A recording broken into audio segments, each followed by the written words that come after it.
ওই আছে আমি সেটাও বলে যাই। বৃহস্পতি মুনি যজ্ঞ করেছিল,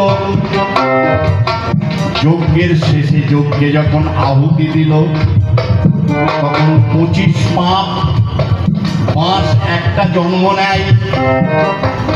প্রথম যে মাসটা জন্ম নিয়েছিল সেটা তল্লা মাস হয়।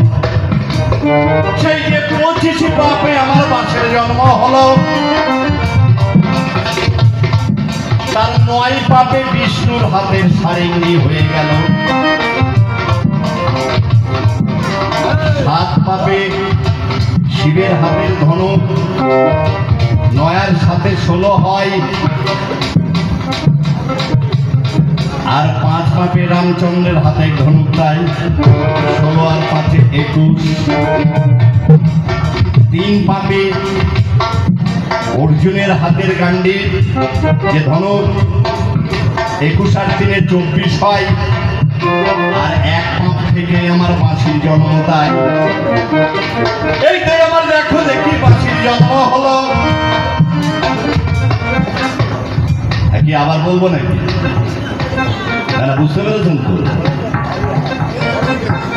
ঠিক তো আছে, আমি তো বুঝতে পারছি।